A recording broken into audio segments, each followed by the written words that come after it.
very good afternoon to everyone. I'm truly excited to be part of NUS Business School's e-Open House. My name is Ganesh. I'm a year 4 accounting student at NUS Business School. In the segment we have today, it's called the Accountancy Special. So we're going to learn more about what accounting is, accountancy as a degree, and accountancy as a career. And for all the live audience tuned into us right now, if you are interested to find out more about accounting, do pop your questions in the Facebook Live comment section and we will try our best to answer all of them. And for today, on our panel, we have Associate Professor Chung Chi Kiong. He is our Vice Dean at NUS Business School and also an accounting professor. We have Mr. German from the Singapore Accountancy Commission. He is the Head of Strategy and Planning at SAC. And the Singapore Accountancy Commission is a statutory body that helps to strengthen Singapore's accounting sector. And we have Ms. Susan Sito. She's an accounting lecturer at NUS Business School. So while the live audience starts typing their questions down in the comments, I'm going to start with an opening question for all the panelists here today. Maybe Prof. Chung can start with, what is accounting? Good afternoon to the live audience. Well, since you asked a professor a question, he will give you the textbook answer. Right? The textbook answer, the accountancy, right, is the study of the language of business. Right? Basically what this means is the accounting student, right, will learn about how to record, summarize and produce information, right, about business transactions in a truthful and meaningful way, right, so that we can make users of those information can make meaningful interpretations about how the business is thriving or failing, right, and in what direction is the business going and so forth. Right? So it's a study of how to do this, right? How to prepare financial information. Right? So that is what the study of accountancy involves, right? Maybe Jimmy can add on about the roles of accountancy. Thank you, Prof.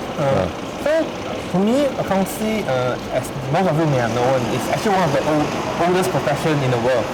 Okay, and the job itself actually has evolved a lot throughout the years itself. So it used to be very much about recording, reporting financial numbers. Today, it goes much more beyond that to generating insights and really looking at the financial health of a company. So to give some perspective on the variety of job roles for accountancy, you have some people who do with reporting the numbers, recording the numbers. You also have a group of people who works very much at generating insights from the data itself. And just like, for example, if I compare it to doctor, if one person falls sick, you go to a doctor, you go to a medical specialist. And for a company, accountants are generally the doctors of business itself. They look at the financial health of a company. You have accountants who certify the health, or whether they are in good health or not. You have specialists who help if companies happen to be in bad health. There are specialists who help the company reorganize their business to go back to good health. You also have accountants who work very much at valuing the true worth of a business, so that when companies decide to buy and sell, they know what's the real value. You also have very recent, very exciting job role, people doing forensics, financial forensics. You are specialists looking at the financial data to identify whether there are any financial crimes have been committed. So as well as, I also add this point that why is accounting important to an economy? So as Prof shared earlier, accounting is the language of business. It supports businesses' growth and expansion. Accountancy itself is important enough to be identified as one of the key sectors that the Singapore government wants to promote. Okay, Singapore being a business and finance hub, accounting naturally itself plays a very important role to support the economy. And we collected data on the growth of the sector. Over the last few years, around the accounting sector has actually been growing around 7 to 8% for the last few years. So from what I understand, Mr. German, you're saying that technology has come in to change the field, but it's also created new jobs and also strengthened some of the existing jobs. One question I have for Ms. Sito is, how has learning at NUS changed in terms of accounting, given all these changes to the field due to technology? Yeah, so I shall answer this from a teaching and also a practice perspective. So because I came from the practice, in the practice we all know that at some point, the work of accountants are very much influenced by technology, right? And people always ask, how has your work, or will you be even in a way replaced by technology? My answer is always no. because accountants, like what Jermaine has mentioned, that is, accountants are doctors of businesses, right? They analyze, they work with business partners to help them understand how they should be steering their businesses ahead. And so from that angle, accountants are basically people who help to exercise that judgment, the discernment in making short-term and long-term decisions. And so that's how we actually harness on technology instead of being replaced by technology in our areas of work. And in terms of learning, of course, right, we have technology helping us to learn, right? We have electronic, teaching, we have electronic learning, we learn through videos, we learn through different platforms, but at the same time, the technology that is being applied in the businesses also give us a world of opportunities to learn what's inside there, right? So just for example, for myself, I actually do expose my students to what are the technologies that has been used or are in use in the businesses. Thank you so much for this. And I just want to ask a quick follow-up question, so if Prof. Chen or Ms. Sito can answer this. In terms of accounting, it's a very specialized field. Do students have the opportunity to venture out to other fields together with studying accounting in NUS Business School? Okay, well, first, I should sort of correct what Ganesh said. Accountancy is a very specialized field. It's not really correct. Right? A student who finished the accountancy degree, right, can actually go into any areas of business actually, right? Be it finance, marketing, can start off in any area actually, right? But it's just that the accountancy student do a bit more about the recording, the preparation of financial information, right? That's the extra bit that they learn. But they actually are well trained in the other aspects of business as well, right? But to answer the rest of the question more specifically, yes, NUS BBA accountancy student, right? When you join us, of course your focus is to get the accountancy degree, which will allow you to then move on to become a chartered accountant of Singapore. But if you want to do extra things, right? Yes, it's possible. Under the accountancy curriculum, there is enough electives, right, for you to do another specialization in-house. It means in the NUS Business School, there are 7 specializations to choose from. The most popular that our accountancy students take is to choose the finance specialization, which involves doing another 6 modules in the finance area, right? Then you get the finance specialization. And then there is another 6 specialization: marketing, leadership and human capital management, operations and supply chain management. And then we have business analytics, business economics, and innovation and entrepreneurship. So there are 7 you can choose from, right? And if you don't want to do a specialization in-house, you can do a minor in another faculty, right? So for example, some of our accountancy students, they do the econs minor at the Faculty of Arts and Social Science. And I even had a previous graduate, right, who actually did a Chinese study minor, right, because he wanted to go to China to work. Right? So it's very flexible in NUS, right? You can do this. And for the really adventurous, if you are prepared to work a bit harder, then you can do a major in another faculty. Right? So it's totally possible. Right? And I agree with Prof. Chen, because I myself, I'm an accountancy student, but I've taken modules in every one of the departments in NUS Business School.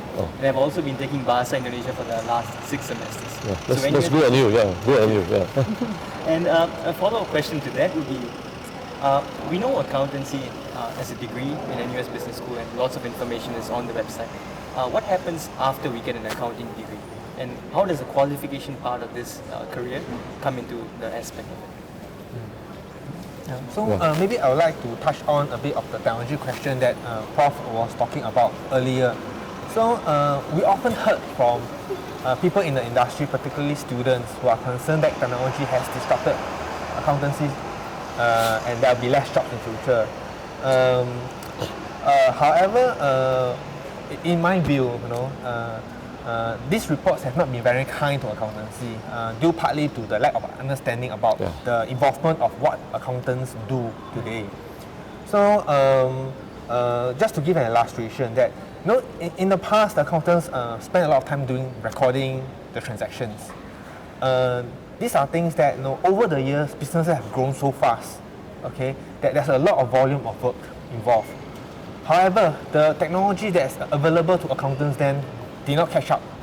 So we were doing a lot on this. So to us, actually, when the technology now becomes more available, we actually see it as an enabler, help us to do our job so that we can spend more of our time working on what are more important parts of our work, like analyzing the data, coming up with insights to the business itself. So to use the data also to suggest, our data shows that although yes, the number of jobs doing recording work has gone down over the last few years, but it's not exactly a bad thing because a lot of the graduates these days, when they graduate from school, they do not want to really spend most of their time doing recording work. They want to do something more interesting.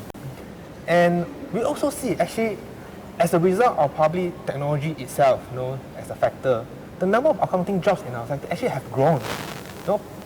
In Singapore, the employment figures suggest that the total employment growth is around 1%. For the accounting sector, overall, whether you work in an accounting firm or you work in companies, actually has grown about 2 to 3%.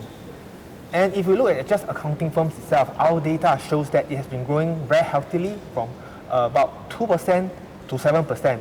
So for example, in 2018, we just completed a recent census. The number of accounting jobs in accounting firms have grown by 7%. Okay, so it's kind of, and the more interesting part, what type of jobs, is those particularly working in IT advisory work. So digitalization actually has helped to result in an explosion of job growth for accountants itself rather than decrease the number of jobs.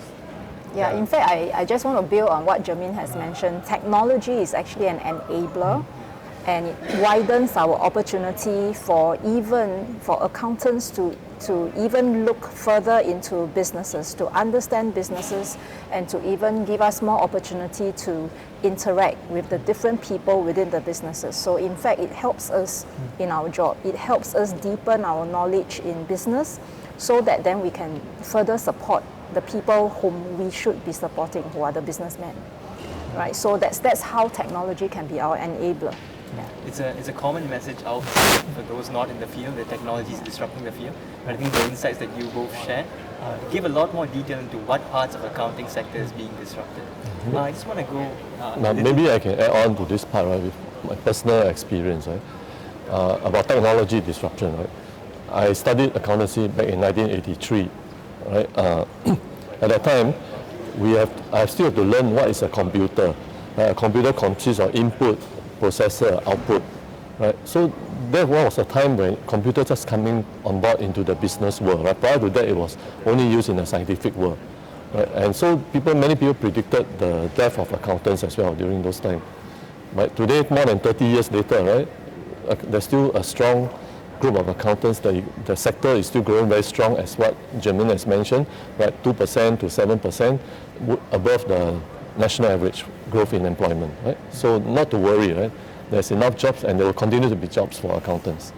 And just to build on that, what is the significance of the qualification in this entire accounting career? So maybe I'd like to add to this. So for Singapore itself, typically across all professions, after you graduate from whether it's a law degree or medical degree, with some experience, you take some exams, you become a qualified practitioner. So in accountancy, it's the same thing. So when you graduate from a business school with accountancy degree, typically after about 3 years of experience, you can also take some exams. You can become a chartered accountant.